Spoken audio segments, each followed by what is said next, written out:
So you kind of, I bring the classes today. You know, for what?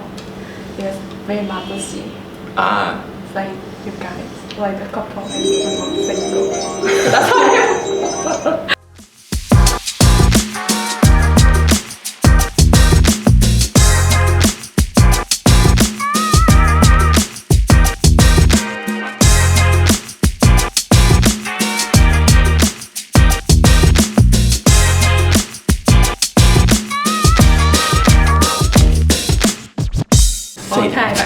Hello mọi người, this is Bonnie. Thì hôm nay mình sẽ làm một cái clip về giao lưu văn hóa giữa văn hóa Nhật và văn hóa Việt. Thì ở đây của mình sẽ có hai cái khách mời đặc biệt. Chế Michelle biết nói tiếng Nhật, chế có muốn dùng tiếng Nhật để giới thiệu bản thân chăng? Tiếng Nhật của chị không có giỏi lắm nha. Ok. Konnichiwa, minasan. Michelle desu. Việt Nam Jin desu. Chào mọi người, anh là Nobu. Anh là người Nhật, anh sống ở Việt Nam 10 năm rồi. Yeah, I know. So you guys are a couple, right? Yeah. Yeah.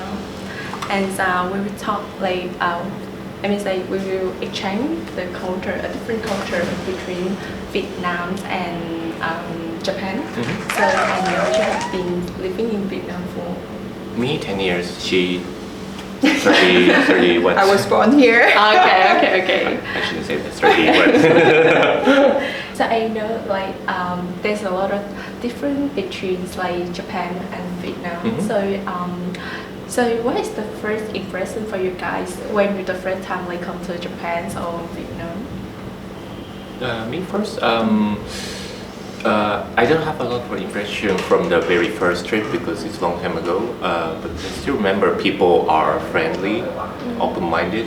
Like just the random people on the street just talk to me in a friendly way, not like intimidating way. So yeah, it doesn't happen in Japan. Like when you just go on the street, like people don't talk to you basically, except for those who wanna like sell something to you or I like that part of the culture here. But like how about like before you come to Vietnam? That means like before. What do you mean before in Japan?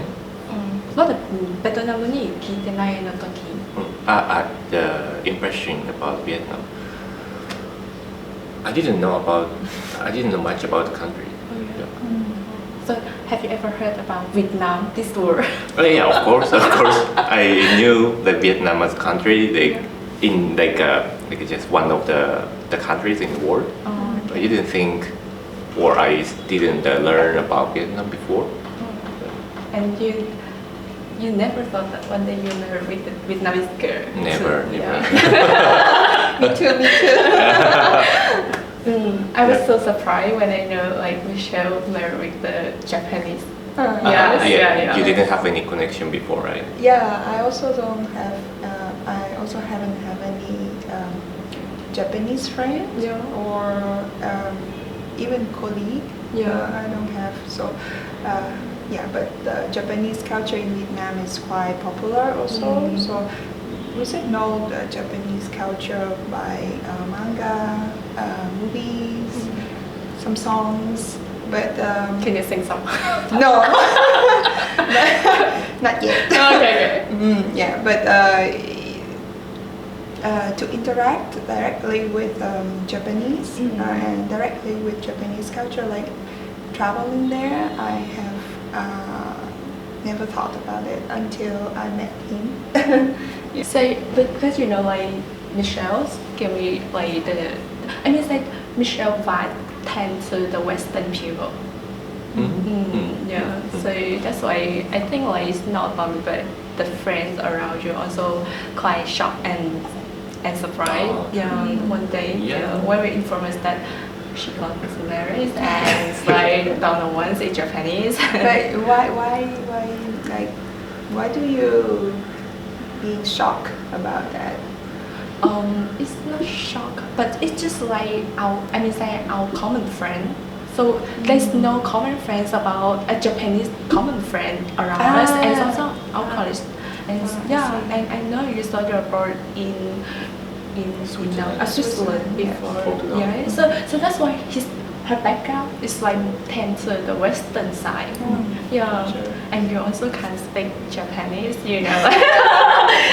So that's why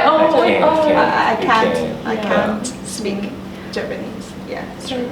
But I think it's quite interesting also because like both of us know each other because the first thing we want is to be friends. So we want to have a friend can start with friend.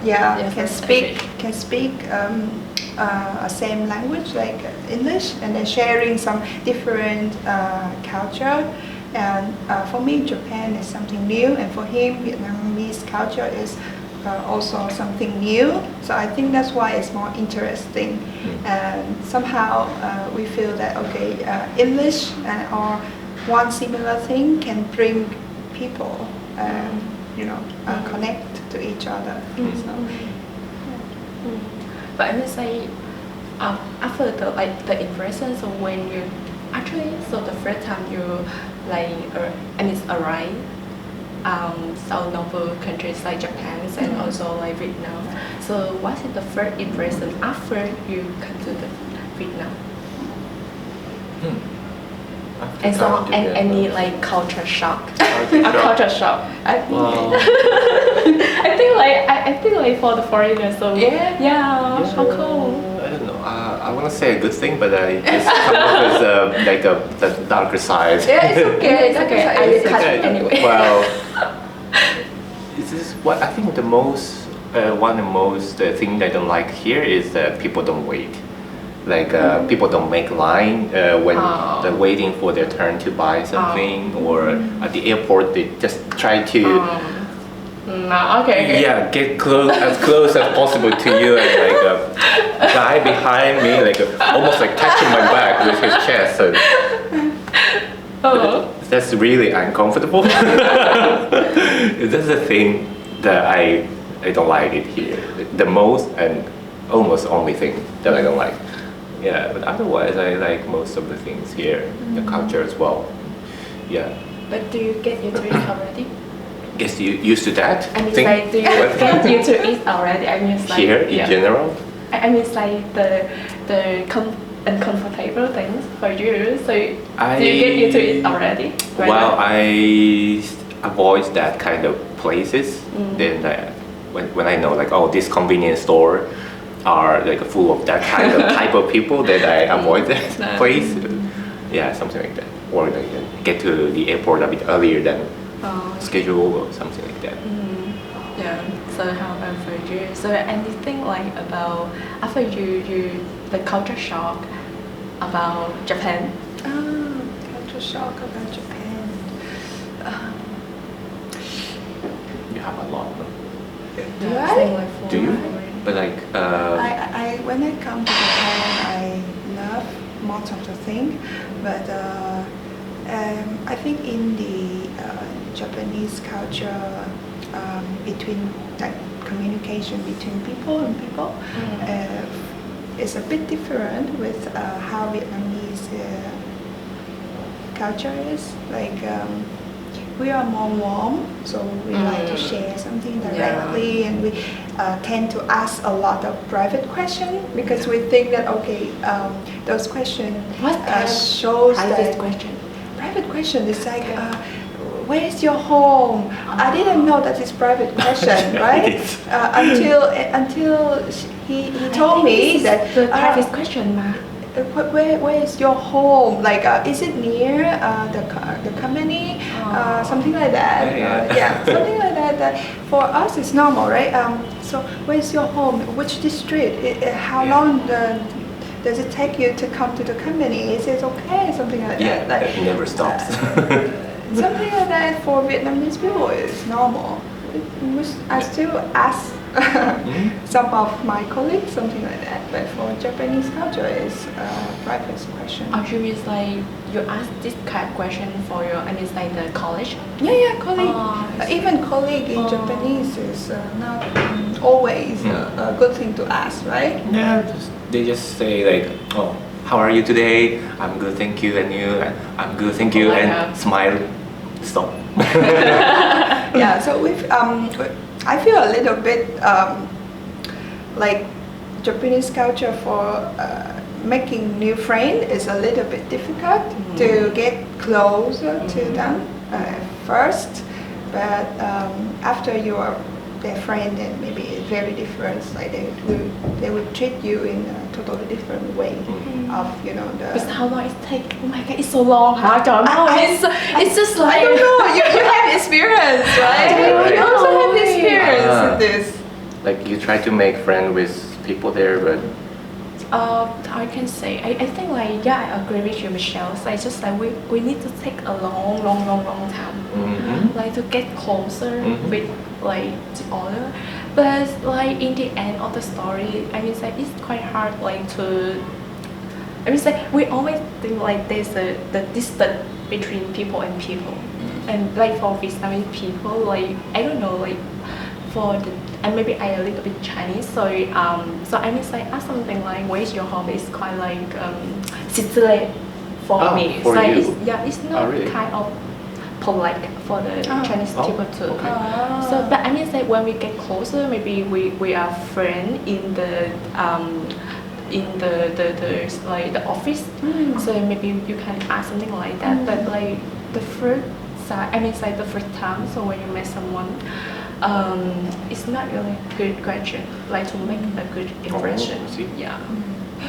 It's not the first time you met, but it's the kind of question you try to get closer to that person. Like for example, you are a new staff or a new colleague, you come to a new company, and in the first week for sure somebody will ask you that question. Yeah. I mean, it's not like immediately hi, where's your home? No. But what I mean is that is a type of question that when they ask, they want to get close to you already. This is a signal in Vietnam kind of thing. Yeah. I received that signal from a lot of strangers. Really? Like parking motorbike, right? Parking motorbike and like random like chú, like this guy. Hỏi tiếng Việt lâu chưa? Người Nhật hả? Nước ngoài hả? They then like start to ask a lot of questions like quan nào. So I receive the signal every day. So they like to get close to you. So Vietnamese people will tend to ask a lot of questions and also like some of the topic I think for us it's normal, but for other culture it's a private thing, or you shouldn't say that, or if you ask that or you say that it means something else. So people will start to interpret it into another thing. So it's a bit of headache to think about it. Yeah, but that is when you are like you're talking to somebody who can communicate in same language already. Like basically, still like many of Japanese people are not used to talk to foreigner in general. So I think whatever topic you can give, they would be happy to join that as well. Really? Yeah. For instance, think of my mom. Basically, your mom is not a good. Oh wow, sorry. But talking to foreigner, for them, they have very limited vocabulary or topics to talk. So I think whatever you can talk, and I think they will be like happy. What do you at think, that stage.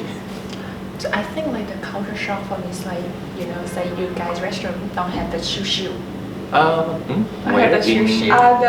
In Japan. That's a very signature of Vietnam. And we need it. True. We have the electrical automatic thing. But it's not strong enough. You can adjust the strength. You only have 2 buttons. That's like the position. I don't know. I never use it. That's why I love that week when the winter comes, so it have fur. Oh, really? Yeah. Where is the warm? Yeah, talking about that, I'm the culture shock because I'm on design building. I'm an architect, so like a culture of like a water is quite different. Like around the toilet, in Japanese I cannot think of a toilet put in the same bathroom with the shower. Yeah. So like a floor is always wet. So yeah, it's totally different. And you have that water gun. You wash all the room with water basically. But like in Japan, it's like made of wood, so they don't want to use water a lot to clean. True. So I mean, like, so how about like the office place or any different you guys can see, so as like the people who married with another country. So how do you think about like the different view from the office place? The working culture between Japan and Vietnam. Yeah, so far. But do you know anything about it? No, I haven't. You haven't worked at Japanese company? Yeah, I haven't worked at Japanese company. To me, I don't know. It wasn't too different actually, but the companies. When I talk about workplace, like my job is a little bit special. But like a company here start working a bit early. I guess like people start working early, like 8:30 or 8. I think it's like earlier than in Japan. 9, right? I think so. Like typically 9 to 5. People work like overnight still. Typically they say 9 to 5. Yeah, but it's a little bit chill here. Like not much pressure always. Yeah, but you can take nap or take longer. The lunch break. They go out for lunch is so refreshing. It's the Japanese people, they don't take a nap when lunch comes, right? No. Yeah. So I mean, like my previous Japanese supervisor, and he's quite shocked when it's like there's a lot of people who will take a nap in the office. On this, right? Yeah, on the floor, on the table. Yeah. On the table, under the table, right? Not on the table, right? Both. Both. Really? Both, yeah. But you know, like people in Japan take nap in train. Like they just fall asleep like this. Have you seen the photo on the internet? People sleeping on the rack, like over there, up there. How come? I don't know. Really? I don't know. Can fit in? I don't know. So skin, huh? Yeah. Oh my god. And so also like the dance of like when you jump to another, I mean, so when you change your career path or when you change a job, it's kind of like the thing that doesn't allow in Japan, right? Yeah, traditionally, well, the society is made in kind of different way. It's like the longer you work, the better your salary or work condition will be. So people don't try to change their job. Then they have to start their career path from zero again. Start everything over again. So same applies for education as well. Not unlike other countries, people are more tend to just finish education first, then find a job. Then not many people finish undergrad first and work somewhere and do the master course. So basically they do undergrad and graduate school, then they find a job. So it's less flexible. They have to finish the education first. Then once they find a job, most of people just keep working at the same place. So actually you have to prepare a lot before you graduate this, otherwise you difficult to Yeah, find right. a Yeah, job, that's right? a very important challenge. Yeah. Yeah, they take 1 even 2 years to for job hunting, applying the hundreds of companies and to try to find the best place to work. In Vietnam, young people we like to change job because first of all, of course, is they want to change environment, working environment. Second of all, maybe they will get higher salary, different benefits with the previous company. I think here in Vietnam it's quite difficult to get your benefit increased by the year by your it's not the working years in the same company. It's more like your salary gradually very increases and like a job change, then you get much higher condition. And another point is like when you just realize actually this job or this position is not what you expect. And I say the Japanese culture is quite good, but like how if we just realize the job is not fit for us, and you have to spend like 8 hours or 10 hours per day. This was a nightmare, Yeah, so at the that's end why you spend your whole life with that company. Yeah. So if we can't change, oh my god. Yeah. Yeah. I appreciate more flexibility. Yes. Say any food that you love the most about say Japan or Vietnam? This topic will take 3 hours. Is it okay? No. Can you eat the fish sauce? Yeah, fish sauce. Oh my god. It's quicker to list what I don't like here because the rest of that I like. Okay. I cannot have what's mắm tôm. What else? Any kind of mắm. Any kind of mắm. Any kind of mắm. I don't like. Yes. What else? Do you know? Lá diếp cá. This guy is good. This guy is good for your immunity. But it's really. No, but like people in Japan still use it for tea, not like eating raw. That tastes really like bitter and like the smell was too strong. You don't even like it, right? Yeah, you don't like it either. I myself, I don't even like it. Yeah. We use this for the medicine. I know. But do you eat raw? Or make tea or make something else? Like for example, like the roll, like the bánh cuốn or something like that. So I really don't mind. But I mean, say if you just eat the like the diếp cá. Oh my god. Yeah, right. I give you the raw now. Then can you eat? I know. No, right? No. So rest I like. Especially I like tikko for the tet.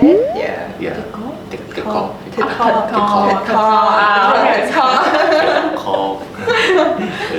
Yeah, every tet I look forward to. But do you know having that tikko have a nước mắm? Nước mắm is okay. Yeah. But no mắm tôm, right? Nước mắm. Nước mắm is okay. So you love tikko. Yeah. So how about you? Any Japanese food? Yes, I love most of Japanese food. Even like natto. Somebody's scared of it, but I love it. I can eat it. Yeah, natto. How was it? I think it's nice because I love soybean. So the smell, people say it's smelly, but I think compared to mắm tôm, it's nothing. It's nothing anyway. It's nothing. Yeah. I feel like for the foreigners, like the Japanese food is quite popular, and it's like the famous ones is sushi and matcha. Yeah. So it's very nice. Yeah.